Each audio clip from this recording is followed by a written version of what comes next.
So today we're going to have our first of a few discussions about cybersecurity, and later on we're going to talk a little bit about cybersecurity in the context of the internet and some of the challenges that it brings up there. But today we're going to focus mostly on cybersecurity issues related to your machine, your computer, without necessarily being connected to the internet. But before we do, we need to understand a little bit more about our machine's infrastructure, its hardware. And the biggest question to ask at the outset is, when we talk about systems memory, what do we mean by that? That term kind of gets thrown around, and it means a couple of different things potentially. It might mean your system's RAM, or random access memory, which is a rough translation of how much computing power it has, how many things it can do. And we can also talk about hard drive space as another example of system memory. Hard drive space is usually just free storage, basically. How much room do we have to literally store files on our machine? How much memory does your computer have? Maybe you do or maybe you don't know. If you take a look at your system information or look up the computer that you bought on the internet, you might find that if we're quoting memory in terms of RAM, that your device might have as low as 512 megabytes of RAM, which is about half of a gigabyte, and that's not very much. Most machines have much more than that now, unless you have a low-powered Chromebook, for example, that you use for travel. Memory on the RAM scale might go as high as 32 gigabytes of RAM, which is quite a bit more than that. That's generally for really high-end computers, computers in particular that process a lot of graphics. So sometimes computers that are specifically dedicated for gaming might have that much RAM, but typically the range is somewhere between 4 and 16 nowadays. When we're talking about hard drive space, that number is quite a bit bigger. So the typical hard drive nowadays might be as low as 128 gigabytes if the drive is a solid state drive versus a hard disk drive. And we won't get into too much detail about the distinction between those two things, other than right now to say those are just two different ways to store data long term. So that might be the low end. The high end is probably somewhere around 2 terabytes of information. 1 terabyte is 1,000 gigabytes, give or take. So 2 terabytes would be about 2,000, give or take, gigabytes. So quite a bit, maybe even as high as 4 terabytes. That's quite a bit of storage information. That's enough to store several hundred HD high-quality films. But there's much more to memory than just RAM and hard disk space. There's actually kind of a hierarchy of memory that exists within your machine. Most of these numbers, though, aren't usually quoted in the specs of a device. So there's RAM, random access memory, and then there's a series of caches, each of which gets successively smaller, so they're going to be quite a bit smaller than the 4 gigs, say, of RAM that your device has. But they're also a little bit faster, and the reason these things get faster, these caches get faster, is they are getting closer and closer to the computer's processor, which is really the only part of the device that is able to manipulate information. It's the only part that can process information. And so the memory that we're feeding to that processor needs to get faster and faster such that it can continue to swap things in and out. So we have the RAM, maybe an L3 cache, a level 3 cache, level 2, level 1, and then finally CPU memory, which is the processor memory itself, plus some small bits of memory called registers, which are used to be the final sort of pass of information from RAM, or this hierarchy of memory, into the CPU. But again, every file on your machine lives somewhere permanently on a disk drive. And there are, again, two different kinds of disk drives. We have solid-state drives and hard disk drives. We should treat them as effectively identical for purposes of our discussion today. Solid-state drives tend to behave a bit differently than hard disk drives. They tend to be a bit more secure than some of the vulnerabilities that hard disk drives present, which we're going to talk about a little bit later in today's lecture. But in general, when we talk about hard disks or storage space for the rest of today's lecture, we're going to be mostly focusing on hard disk drives. They also are just much more prevalent still. Solid-state drives are coming into their own and becoming more and more frequent as they appear in devices, but hard disk drives are still far and away more and more prevalent within devices that exist now. They are just storage space, though. We can't do anything with data that is stored on disks. We have to first move it to RAM and then have it sort of go up and down that chain of RAM and the different caches to the CPU in order to actually manipulate the data. Once we're done manipulating it, and maybe we're turning our computer off for the evening, then all of the data that is in RAM will be stored back into the hard disk space so that we're able to access it at another time. One thing to keep in mind as we begin this discussion of memory, though, is that memory is really just an array, and we've talked about arrays already, where each cell of that array basically is 1 byte wide. And recall that 1 byte is 8 bits, and we may have anywhere between 512 megabytes of memory, so about 512 million of those little 1 byte sized cells, maybe as high as 4, 8, 16, and so on gigabytes. We may have quite a few of those items in our array, but it really is just an array, which means we can jump to different addresses of it. It has the same properties as any other random access array that we've already discussed. Different types of data take up different amounts of memory on our system. So if we think about a very low-level programming language like C, this is just an example, different programming languages may store different types of data using different amounts of space. But if we look to just the most base level of data and think about the smallest individual pieces into which we can break it, we may be able to store an integer, for example, in 4 bytes, which means we have exactly 32 bits worth of space to store an integer. Characters will take up 1 byte, so we have only 8 bits worth of memory required to store a single character, so capital or lowercase letters, digits, punctuation marks, and so on. Not a huge variety of options there. Floats are, you may recall, are real numbers, numbers that have decimal points in them. Doubles are as well. They're double precision floating point values, and they take up 4 or 8 bytes. So basically the idea here is different types of memory will take up a different amount of space, and then we eventually can construct these things into pixels and images and films, each of which will also take up different amounts of space in memory if we are manipulating or working with that data. So again, let's think of memory as a big array of individual bite-sized cells. Because it is an array, that means we have random access ability. We can say, I want to go to memory address X and see what is there. I want to go to memory address Y and change what is there. We have the ability to do that. We don't have to iterate through step by step by step in order to make changes. If we did, the processor would be quite a bit slower, having to perform this, what you might term linear search, as we try and iterate through memory to find the 1 byte we're looking for. It's very helpful to be able to jump to a particular byte. And that means that every location in memory must have an address. We must have a way to refer to that individual byte in order to randomly access it. We can't just look at this grid of cells and say, I want to go to this one and sort of, imagine pointing at a particular spot. We need to say, I want to go to exactly this memory address. Okay? So the fact that memory cells have an address is what comes into play when you think about this idea of a 32-bit system or a 64-bit system. And this may be a term that you've heard before. It refers to the ability to process an address. So for example, a 32-bit computer, a 32-bit system, can process memory addresses up to 32 bits in length, which means it understands memory address 0 through memory address right at about 4 billion, a little over 4 billion. But it doesn't understand memory past that.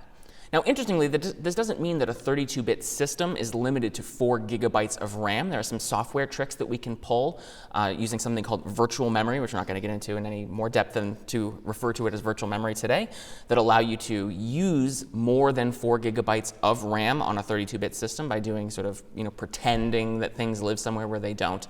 But when we talk about a 64-bit system, that means we have many more memory cells that we can refer to without running into our sort of artificial limit of how high we can count. Now granted, there are no memory banks out there that have all of the memory addresses from 0 to 64 bits worth of memory. That's somewhere in the quintillions or higher. It's a very, very large number, and we don't yet have the storage capacity to store that much data on our machines. But theoretically, it is possible that with a 64-bit system, we could have very, very large amounts of RAM. And again, the more RAM we have, generally the more quickly our computer is going to operate, because there's more space for it to store information. It doesn't have to keep sending stuff back to the hard drive when the RAM is full, because there's so much information being processed at once. More of it is available in that quicker, more accessible bit of memory. So recall that with each bit, remember a bit can only take on one of 2 states, 0 or 1, off or on, or you can think about it in terms of electricity, which is how RAM actually works, as being unpowered or powered. That again means that we have 2 to the 32nd power, possible memory addresses, so about 4 billion memory addresses. Now it is sometimes the case that programmers and subsequently those who may need to read their code may need a way to refer to specific memory addresses.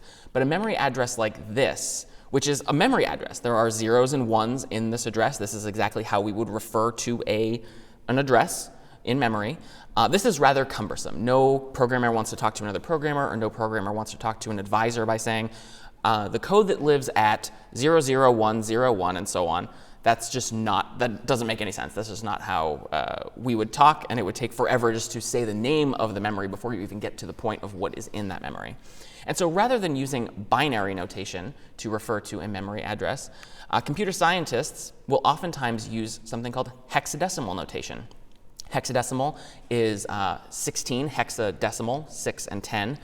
And so this is the base 16 number system. It's a different number system than the decimal system, base 10, that we have used since childhood to count and understand place values of numbers and so on.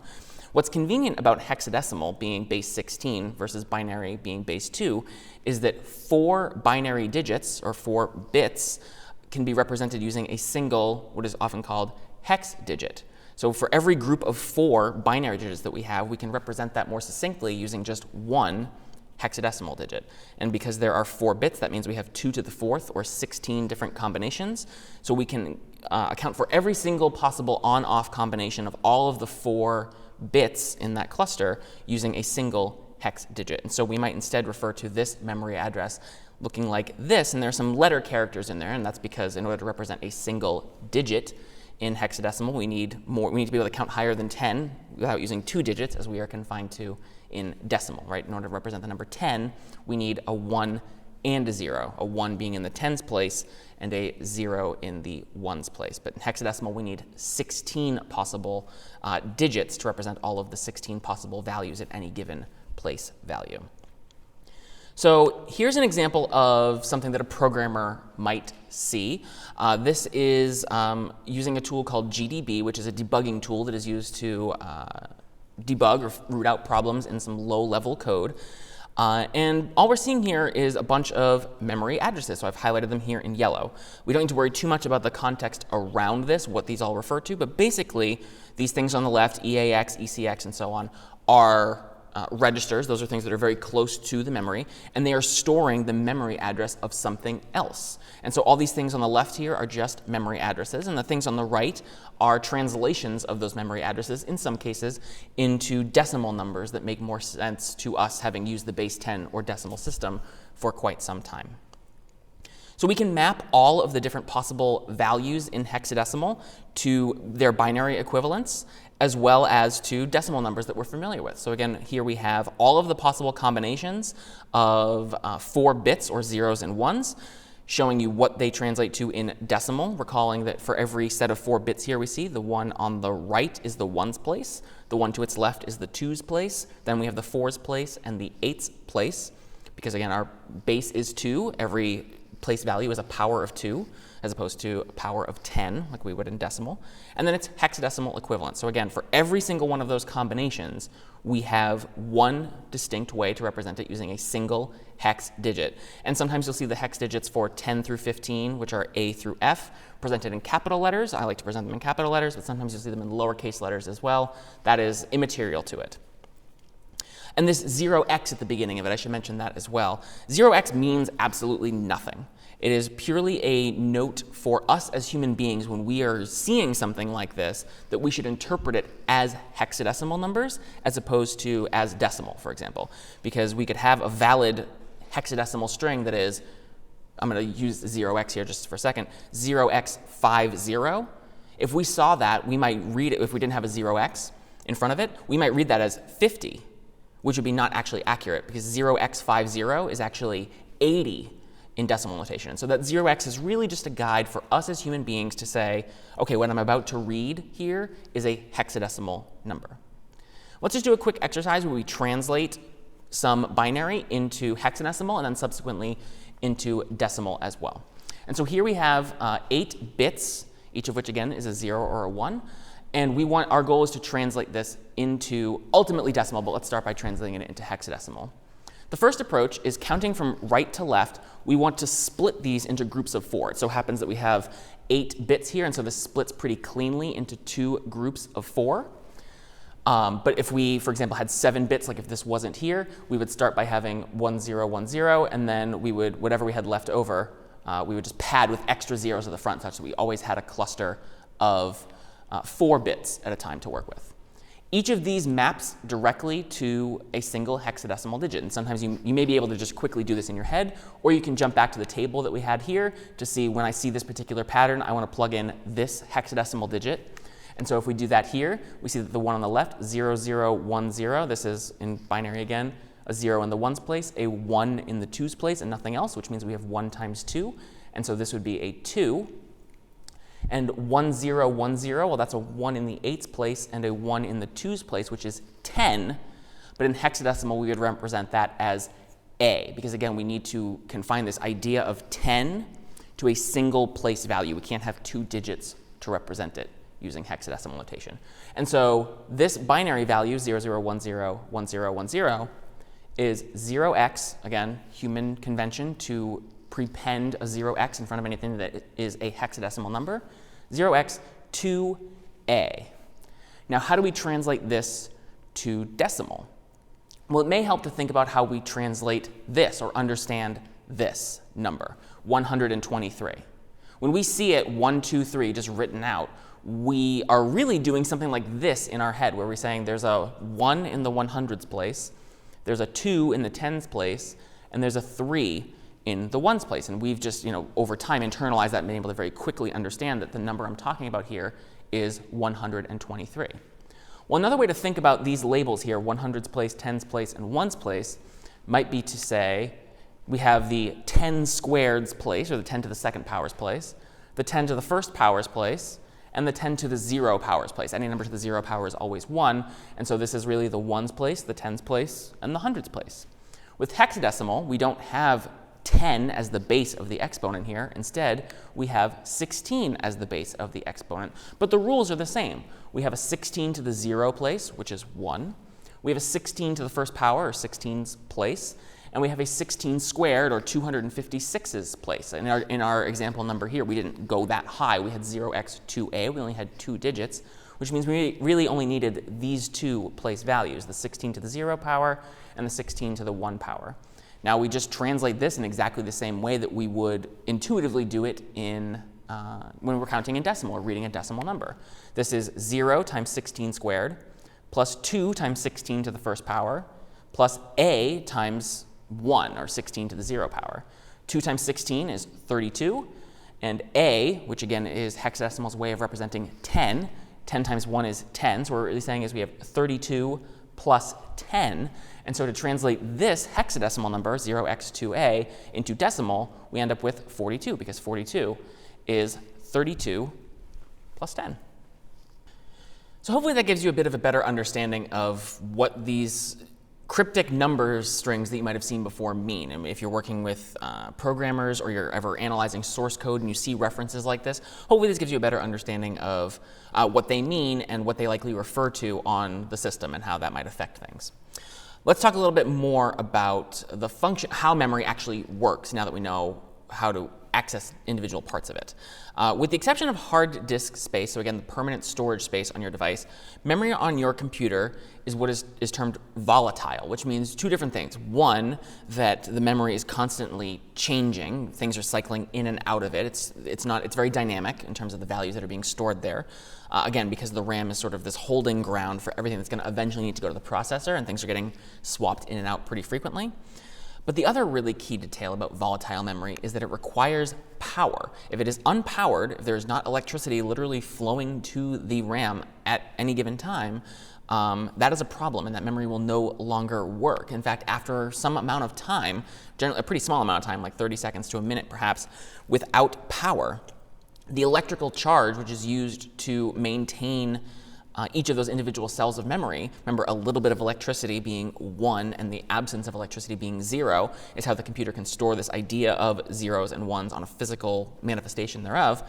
Without power, that electrical charge eventually dissipates. It does not just stay, it goes away. And the state is eventually lost, such that unpowered for about a minute or so, all the data in RAM has effectively turned into zeros. It has become completely unpowered. Now, obviously, that would be very bad if our entire system relied on this technology, but it's only RAM and the caches from RAM going forward that rely on this.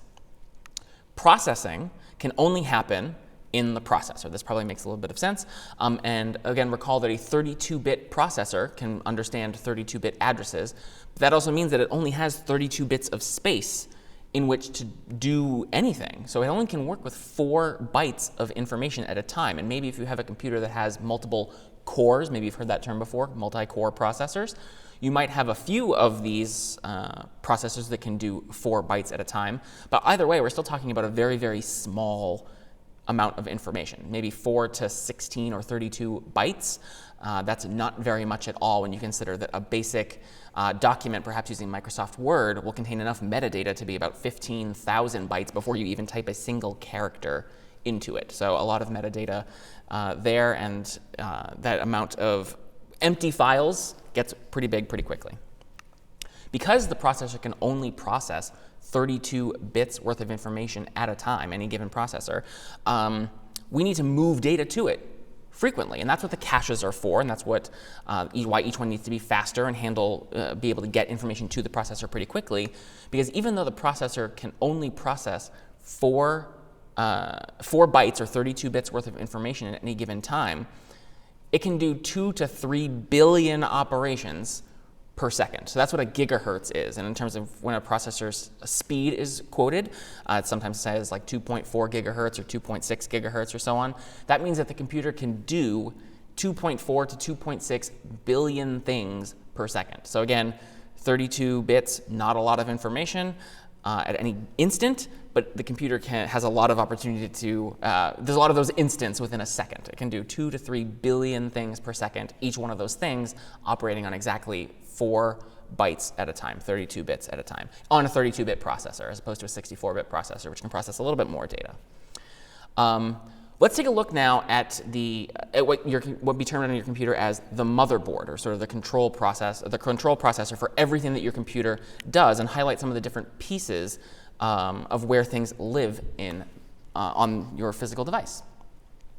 So right here are some slots for RAM. So these are basically sticks that get plugged in. A RAM stick is just a green sort of chip. It looks similar to the motherboard. They're usually green. They have some gold connector pins at the bottom of them, and they plug into the motherboard, and information can then be stored there and flow to and from when needed by the processor and so on.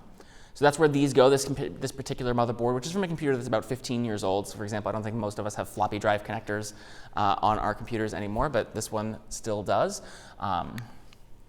Here is where the CPU would live, so this is where the actual processor goes, and that processor, again, can only do 32 or 64 bits worth of information at any given time.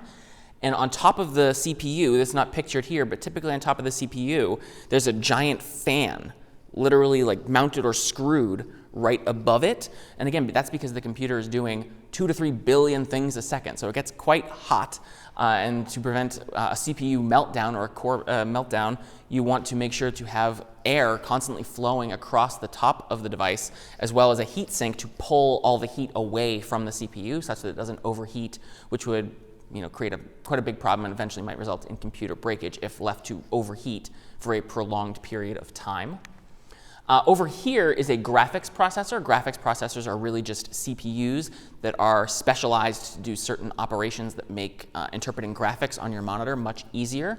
The math for those is usually a bit more complicated, and so modern devices may have both a CPU and a GPU, a graphical processor unit, as opposed to relying on just the CPU to handle all of those different things. And it similarly would have a heat sink and a fan mounted with it as well.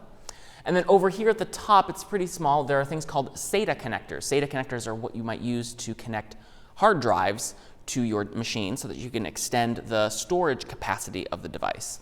But all of these things might live on your computer, and also all of these things in shrunk down form will live on your laptop and even in your mobile phone. This basic idea exists just in smaller and smaller scales, with all of the parts being similarly scaled down. So again, CPU memory, what actually lives in the CPU, as well as the registers, those really fast things right around the CPU memory, is the fastest memory on your machine, but there's the least of it.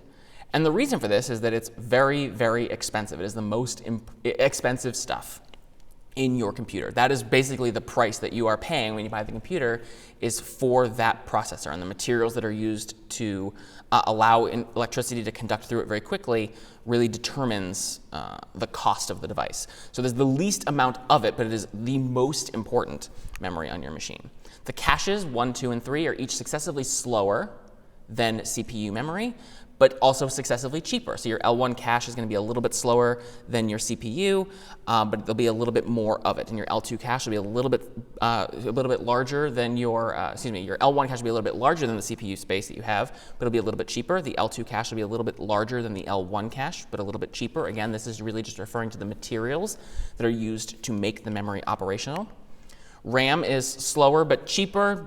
RAM typically used to be the most expensive, or be considered like the driving cost. If you had more RAM in your computer, that made it more powerful. That was the cost driver. This is becoming less and less the case. It's still more expensive than hard disk space, which is effectively free at this point. It's really just how much stuff we can literally fit into the container for the hard disk itself, which is just pure storage. But RAM is slower memory than any of the caches, but you're able to have more of it because it is less expensive. So that's memory. But in terms of hard disk space, that does not work in the same way that RAM and the other volatile memories work. And hard disk space is non-volatile. Information in the hard disk is not changed terribly often, only when we're certain that we're done working with it in RAM. And the data there is also persistent, and that's because it does not rely on electricity to store state. Instead, and we're talking again specifically now about hard disk drives, solid state drives behave a little bit differently. They use microchips that do some different things, but we're talking about hard disk space, HDDs, traditional hard disks.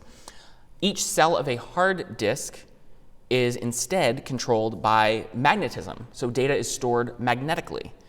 If there is we'll just say for purposes of this discussion here, that if magnetism is in a down position, so like south, for example, that's oriented south, that would be 0. That's a way to represent 0.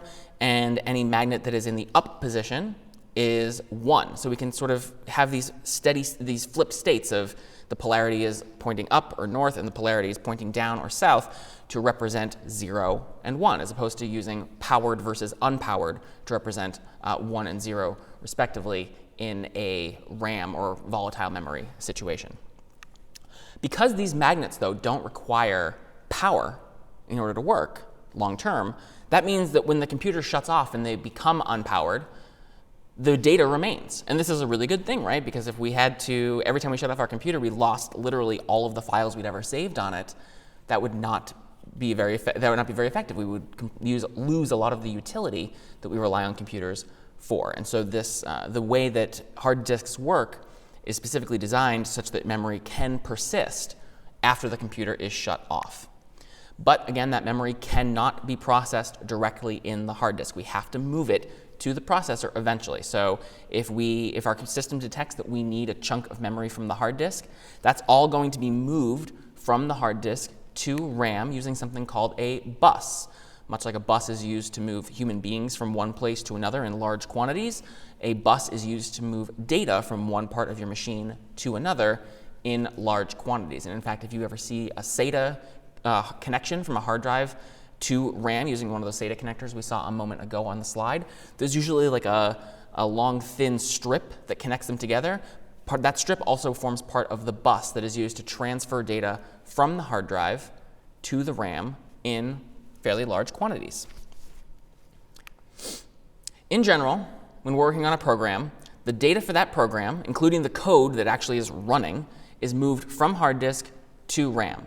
And it stays in RAM, assuming there's no space constraint that forces it to have to leave, which sometimes can happen if you're running a lot of programs at once. You may notice your computer slows down quite a lot. That's because the RAM is the computer's going to have to keep swapping things in and out of RAM in order to process multiple things. That's why you don't want to leave several hundred tabs open, for example, in your browser, or have 20 or 30 programs running at once on your computer if you can avoid it, because it's going to slow down and require things to be swapped in and out of RAM such that it can be moved to the processor quite a bit. That's really going to slow things down.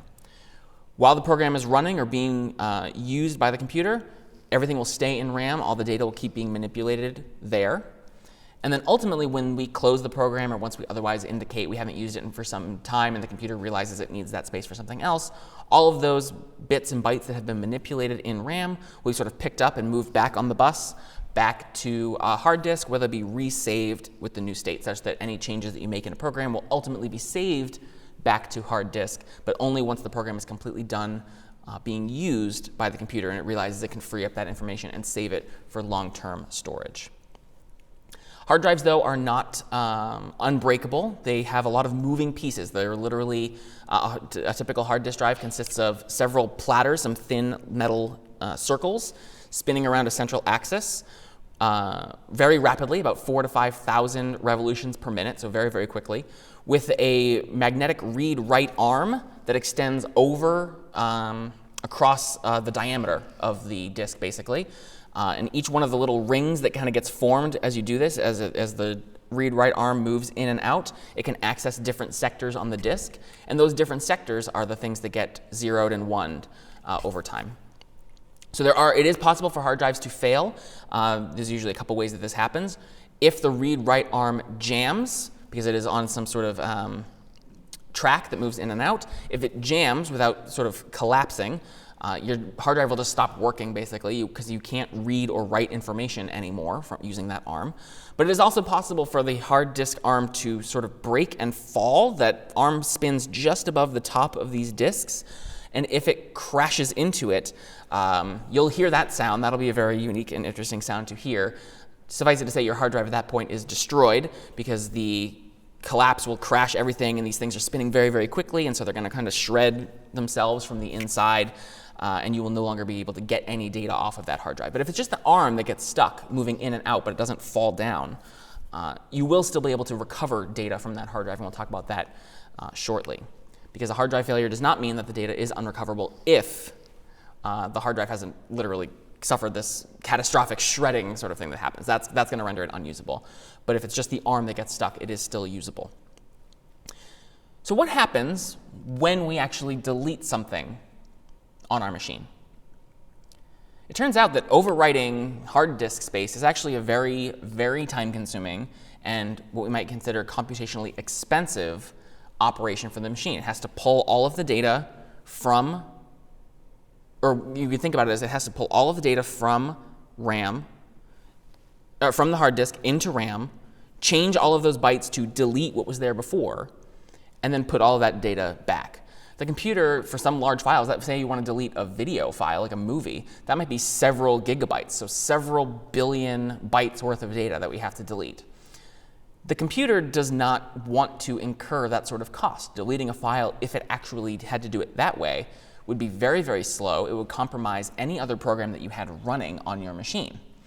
And so that's not how computers actually delete information. Rather, they just forget where the data lived. It turns out there's also something called a page file that exists on your machine that is basically the home address of the first byte of every single file that you have on your machine. And when you delete a file, typically on your computer, it just forgets where it lives. The bytes that made it up are still there. The zeros and ones that comprise that file don't go anywhere. They may eventually be overwritten by some other file that happens to be stored in that same spot because the computer now thinks it's open because it forgot that you lived there. And even then, this only happens when you empty your recycle bin or trash if you're using a Mac. If you just put something in the recycle bin, that's not actually deleting it in any meaningful way at all. It hides the icon. You can't really click on that icon anymore, but you haven't deleted that file. And you probably know this because you can restore things from the recycle bin. But even when you empty the recycle bin or empty the trash on your machine, you're still not actually deleting anything in the sense that you might be thinking is how we delete things. Instead, your computer is just forgetting what was there before. But those bits and bytes that comprise those files that you have deleted are still there. And that creates a couple of really interesting security implications. So files that get deleted aren't really deleted, which means that we can recover the information from them if we need to. How exactly might we do that? Well, there's definitely some tools out there that can be used to do this. And again, this requires that the hard drive was not physically destroyed in some way by the collapse of the read-write arm. But we can literally just connect the hard drive to something and have a specialized tool that reads over all of those individual sectors on the disk, and this is a very slow operation for sure, read over all of the individual sectors on that disk and just say, well, this is a 0, and this is a 1, and this is a 0, and this is a 1, and until we end up with this huge file that is all the 0s and 1s that comprised what was originally the state of that hard drive. And we usually refer to this file that gets created, this clone of the hard drive, as a forensic image. It's really just a huge file that is a complete replication of the bit-by-bit content, as well as any metadata that might be associated with it, that can be then created and read on a different computer, so that even though the hard drive this was plugged into, maybe the computer got destroyed, where we can make a copy of it and read it on a different machine instead. So we go from this to how do people pick out what those files were. Again, computers only understand 0s and 1s, and at the end of the day, all of the stuff that is stored in your hard drive, all those files, anything that was stored in RAM when it was powered, is still just 0s and 1s. They don't have icons like we see on our desktop. They don't mean anything intuitively. So how do we figure out what those files are? Well, it turns out that many of them have what is called a signature or a magic number associated with them. A magic number is just a way to refer to the first few bytes of a file, where many file types, for example, PDFs, most image files, most music file types, and so on, happen to start in a particular way. This isn't a way that we ever see when we open one of these files, but in the metadata at the beginning of those files, there's usually a sequence of bytes that represent a signature, in effect, of saying the file that I'm about to open is a PDF, and you can generally rely on that because these first 4 bytes or whatever are these values. Now again, it's 4 to 8 bytes, which means there are 2 to the 32 to 2 to the 256-ish possibilities for what these first bits are. That's a lot of different combinations, and so if we see a magic number randomly appear in some forensic image or on some hard drive, the odds are pretty good that if we see that pattern, and we know that that pattern generally refers to a file of that type, that what we have found is the beginning of a file of exactly that type, and we can start to interpret it in that way and maybe be able to reconstruct something from it. So for example, it turns out that most PDFs have in their metadata, and we never really see this, the characters %PDF at the beginning of them. And that translates into this sequence of bits using the ASCII table that we've talked about before, and we don't need to get into a lot of detail, and it translates into these hexadecimal values. And so generally, if we happen to encounter exactly this pattern of 32 bits, which we should only expect to see at the beginning of a PDF, or otherwise once every 1 in 2 to the 32nd times, like it's pretty uncommon to see exactly this pattern unless we're looking for exactly that pattern. And if we see those bits, generally what we can do is start to interpret the rest of this file as a PDF until we encounter some signature that we've reached the end of that, whether that's a whole bunch of zeros or whether that's a signature that is, again, perhaps the start of another PDF. Now, of course, it's possible that you'll end up with a false positive. For example, anybody who's examining these slides at some point in the future, say that my hard drive crashed, and I happen to literally have the characters %PDF typed onto this slide. If you were to forensically recover my hard drive and analyze it, and you found this PowerPoint file that is where I'm presenting the slides from, and you saw literally the characters %PDF in it as 0s and 1s, you might mistakenly think this happens to be a PDF and start to interpret from this point forward, this yellow point forward, as a PDF. But it wouldn't work. And that's okay. You might get a false positive sometimes, and then you just kind of disregard it, and you keep looking. You look for a different type of file, you look for a different file signature, and so on. But it can happen that you have a false positive like this in situations where you're trying to sort it out, because you have no other context clues. All you have are the bits and the information that you know about file signatures. Okay, so we have this empty trash or empty recycle bin icon or menu option on our computers. But now we know that doesn't actually empty the trash at all. So how do we actually delete files from our hard drives as opposed to just having our hard drives forget, or our systems forget, where on the hard drive that file lived? We probably want to do that at some point, get rid of the data on our machines. How exactly can we go about that? Well, there's actually relatively few ways to actually delete this data. The first of which we've already kind of discussed, which is physically destroying the hard drive. There are services out there that will shred your hard drives for you. If your read-write arm breaks in a catastrophic way, your read-write arm will shred the device for you itself. That's one way to ensure that your data is protected or deleted, is to make it absolutely impossible to recover information from it by physical destruction. You can use a tool called a degausser. A degausser is really just a very strong magnet that you hold over the device for a period of time. It will also usually cause some sort of physical damage because it's also going to mess up some of the metal that is inside the machine that is not storing data, but is just structural metal. So usually a degausser will not only wipe out information by setting all of the bits, flipping the polarity of all the bits from south to north or something like that, but it will also usually cause some sort of mechanical wear just based on the strength of that magnet. But then we have this thing, secure empty trash. We saw this in the menu a second ago. What do you think secure empty trash might do? Well, one thing that you might think is that it would overwrite the data with random bits, and you'd be correct. That's what secure empty trash does.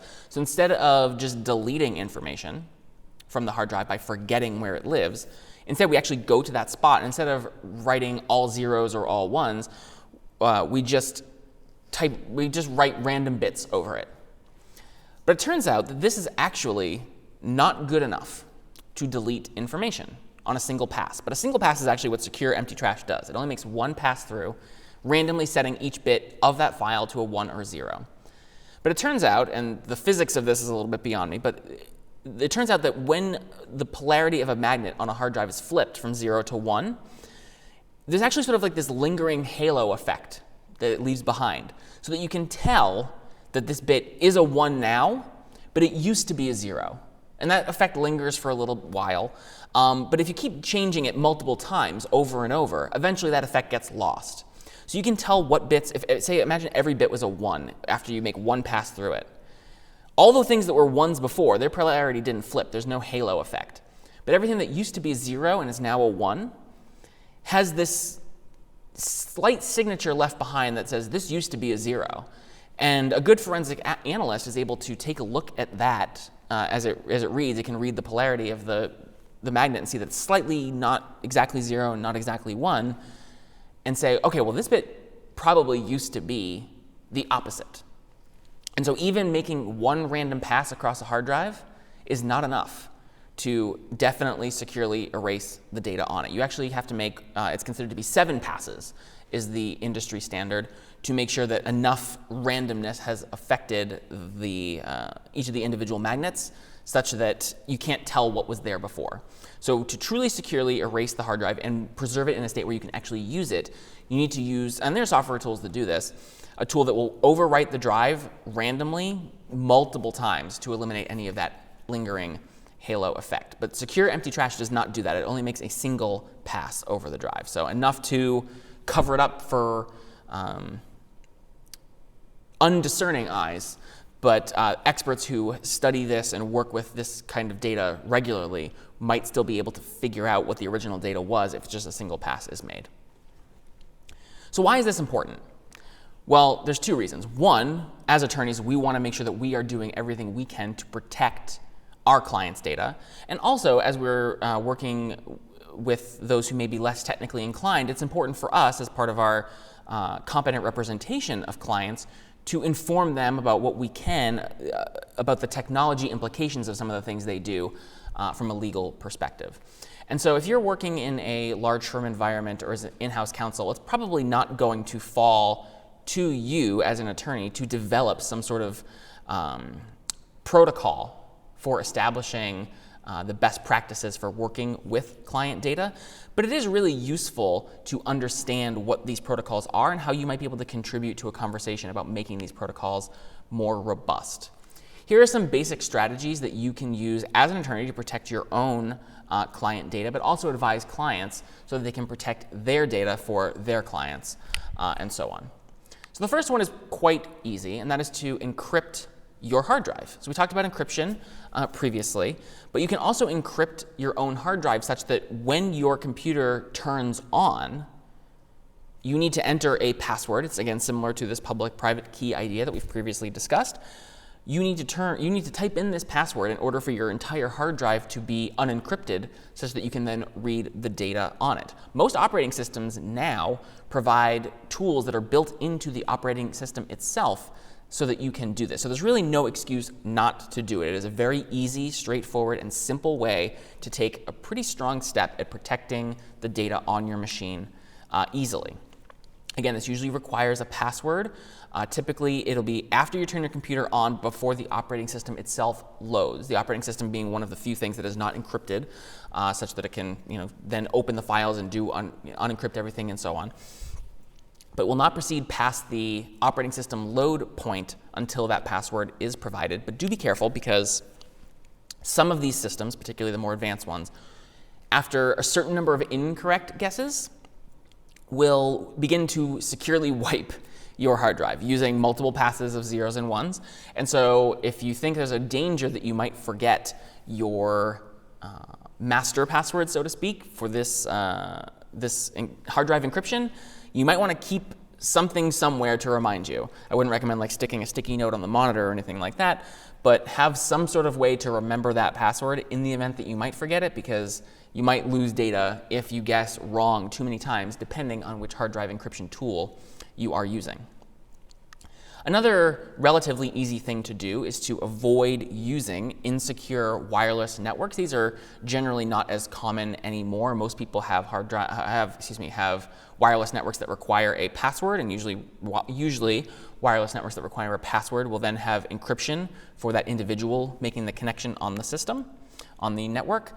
But unsecured networks do provide opportunities for those listening using tools that are called packet sniffers, which are literally just listening and gathering data on all of the packets of information that are being transmitted over the internet in the vicinity of the wireless, unsecured wireless network. And so you might see, this is a screenshot of a tool called Wireshark, and it's a little blurry. There's not a lot of relevant information here. But on an unsecured network, it is possible to read all of the bytes and bits that are flowing through, translate them into their ASCII equivalents, and realize that this person is providing a username and a password and an action logging in. And so anybody who's able to then take this information, see what IP address it came from, and we'll talk about IP addresses shortly as well, or where it was going to, might be able to use that data to log in as that person, which would definitely not be a good thing at all. One way to get around this, even if you find yourself in a situation where you need to connect to the internet to do work, or for whatever reason you need to be connected to the internet, even if you're not sure about the quality of the network, is to rely on private or work-provided VPN services. VPN is a virtual private network, and it provides a way to connect to a trusted, encrypted network, have that network act as you effectively, providing encryption services for your web traffic, even if you're not sure that your traffic itself is unencrypted. So VPNs are available at most businesses, or also available online. Relatively inexpensively, you can buy tools that would allow you to make use of a virtual private network. Password managers. Password managers are great. Honestly, I can tell you that I don't know most of the passwords that I use on a daily basis because I rely on a password manager. There are several services out there, LastPass, 1Password, and others. Basically, the idea is the tool will generate passwords for you. You only have to remember the master password, the one password that you can use to unlock everything, to open the password manager itself. And then once you're logged into the password manager, you just direct it to log in on your behalf to different services. You usually tell it, this is the URL I'd like you to go to, this is the username to use, and then the secretly generated password that you don't generally know is stored in the password manager itself. Some of these tools are local to your machine. More often than not, they're starting to migrate to be cloud-based services, which does introduce another interesting question of do you trust your data to be stored on the cloud as opposed to being stored on your device? And that's really a question that you should consider when you're thinking about using one of these tools.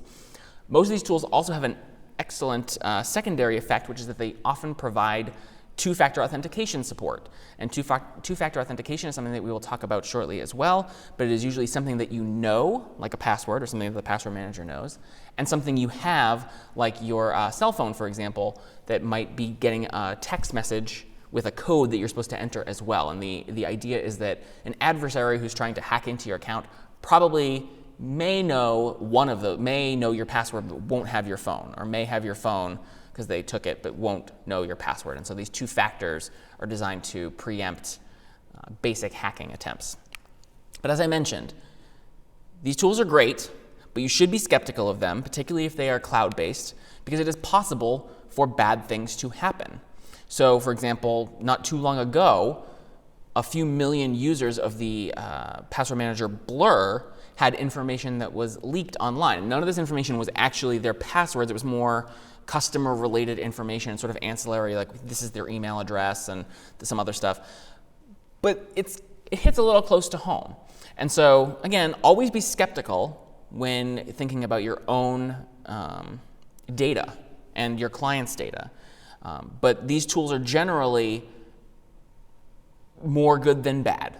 But again, the decision of whether to use these tools really does ultimately fall to you, having done research into them, seeing whether or not they make sense for you, whether you want to take advantage of the advantages that they offer.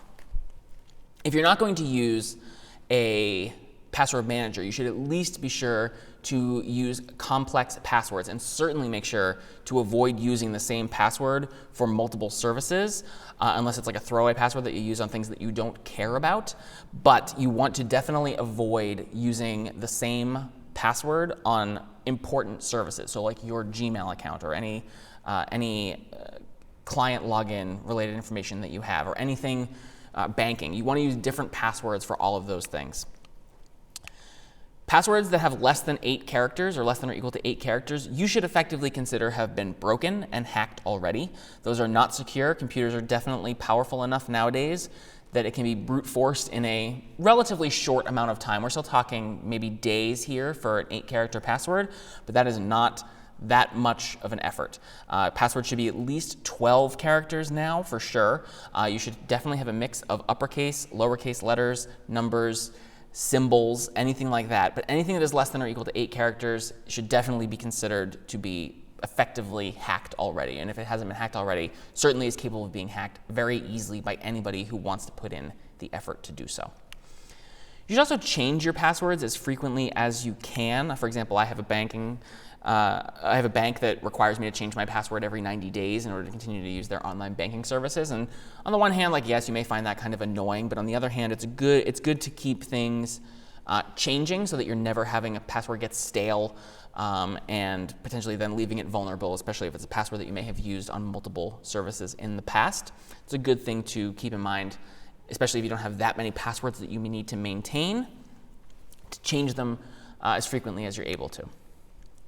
Creating backups. Creating backups of information is really important because sometimes things will go wrong that you don't expect. Like maybe your hard drive will suffer some sort of catastrophic mechanical failure and you wouldn't otherwise have a way to get that information back. So periodically backing your data up protects you in the event of hardware failure, or in the event of some sort of ransomware attack where somebody gets an adversary breaks into your network, your office's network, for example, and doesn't take any data away, but encrypts it using their own public and private key, such that there's no way for you to read that information until you usually pay them some ransom, which is usually money or something like that, or Bitcoin or the like. So you should back your data up pretty regularly. You can back it up in the cloud using cloud-based document storage services. You can also just back it up on paper in certain situations as well. But definitely back it up to non-network connected machines, so a computer that you have that is never connected to the internet and is primarily used just for its hard drive space, basically, or to flash drives or CD-ROMs if you're still using that technology. Just have some offline way to access important data in the event that something goes really, really wrong. Also, have an archival plan for data. You don't need to keep data around forever. We oftentimes think that because we're living in this digital age that everything we do persists forever and needs to persist forever and is tracked. But that's not entirely true, particularly if we are proactive in doing our part to archive or delete data when we no longer need it. Particularly when you're considering client data, it is important to develop a consistent plan for when you are done working with that data. So for example, it may be the case that in your firm, After 3 years of no longer having any matters related to that client, it is just your office's policy to delete that client's data. And that might mean transferring other data that might be on a shared disk with them off of it, and literally going through the process of either destroying the drive or doing the multiple passes over the drive using zeros and ones randomly just to obscure that data, because having that policy of not keeping things forever generally protects you, protects your clients if that data is no longer needed. Also, make talking about data security a priority. I know it's not exactly the buzziest conversation to have around the water cooler, but a lot of people are not as thoughtful about technology as you may be taking this course and thinking about, it may be a shock to them to realize that when they delete a file on their machine, it doesn't actually do anything, basically. It just forgets that information, but that information still lives on. You don't have to be a tech expert to educate others, particularly as someone who's coming into it with maybe a bit more of a leg up in understanding technology. Speaking to individuals who may not know anything about what this technology is, you can really do yourself and your colleagues and your clients a service by making this part of a typical conversation. Share your knowledge with others in your office and in your field. And finally, think about establishing a compliance protocol. A lot of these things that I've just described are very, very easy to set up at the outset. It is not difficult to say, I'm going to change all my passwords, and I'm going to use this password manager, and I'm going to write this policy for deleting information and archiving information periodically. The problem is that it becomes, over time, something that we forget to do. And having regular periods of, having someone designated to make sure that these policies are being followed is really important, as we'll see shortly when we talk about some of the ABA ethical requirements for lawyers dealing with technology.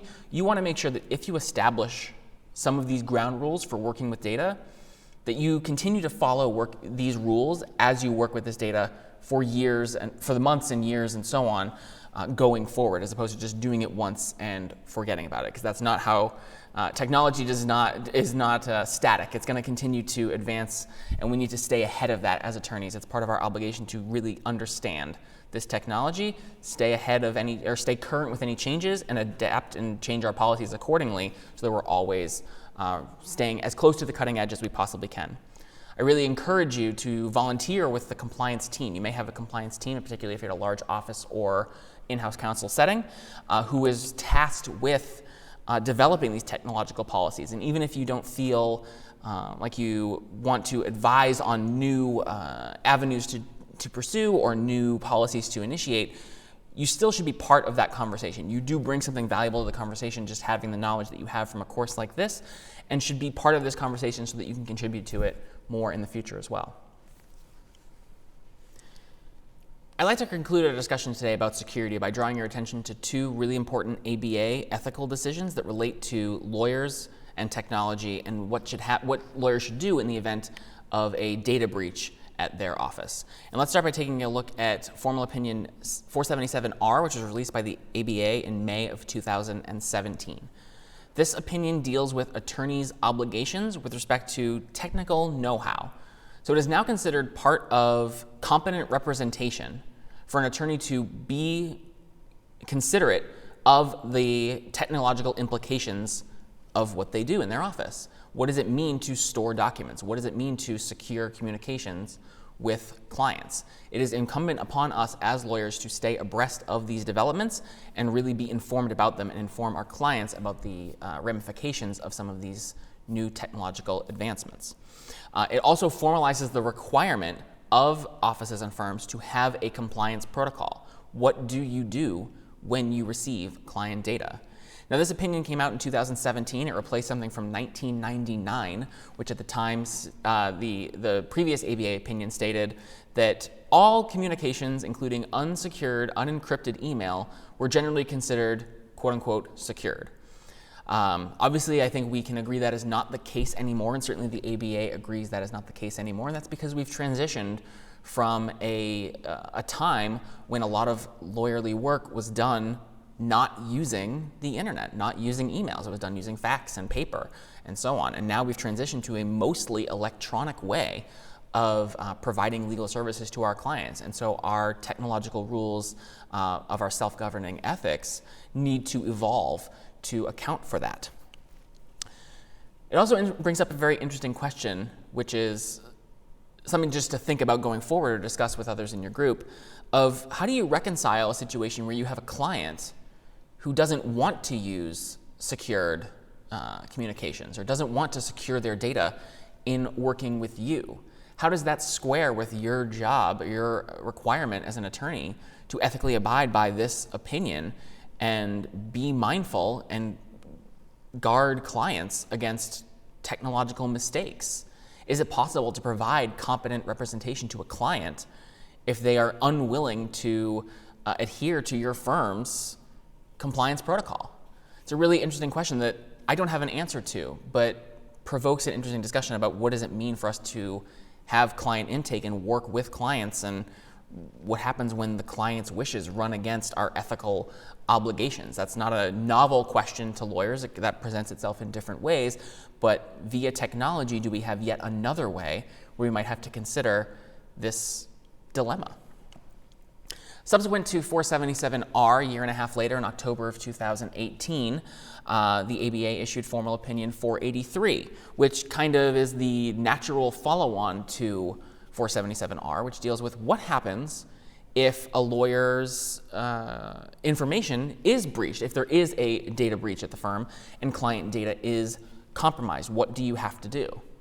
One important thing to think about here is that this opinion formalizes the notion that has sort of long been held in technological circles, that there are two kinds of businesses that exist. Ones that have been hacked and ones that will be. Not ones that might be or not ones that could be. And perhaps even these are ones that have been and they don't know it yet. But it's just such a part of life nowadays that businesses either have been hacked or will be hacked. And that is the mindset that you should have when you are thinking about protecting client data, bringing in consultants and hiring people to do their best work to defend your client's data.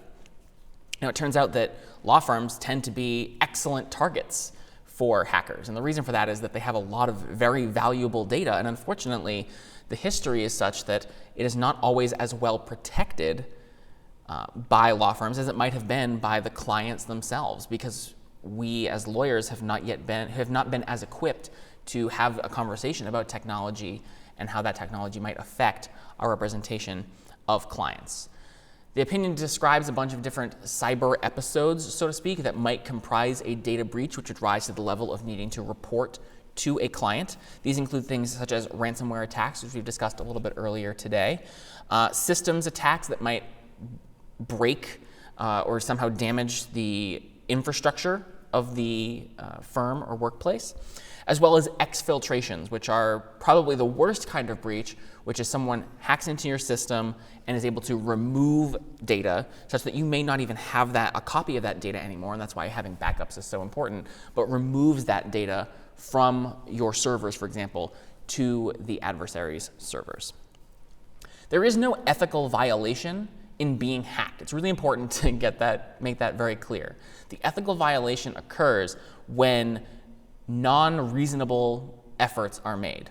Unreasonable efforts are made to protect that data. If we as attorneys are making reasonable efforts to protect our clients' data and we still get hacked, we have not necessarily done anything wrong, as long as we were doing our best to protect or prevent that from happening in the first place, and once we detect that it has happened, to make every reasonable effort to stop the attack, if it is ongoing, from continuing. This also introduces a very interesting question of what to do with former client data that has been hacked, and that's why it's really important to establish some sort of archival or deletion plan for working with that data. There are different, the ABA proposes a couple of different ways to resolve how to deal with informing a former client about information related to a hack. But one of the most important things to draw from this opinion, I would say, is discussion about data retention needs to be part of your firm's intake process or your intake process for dealing with new clients. Who owns what is always sort of been part of the conversation. Generally, as we know, we return client data to them when we are done working with it.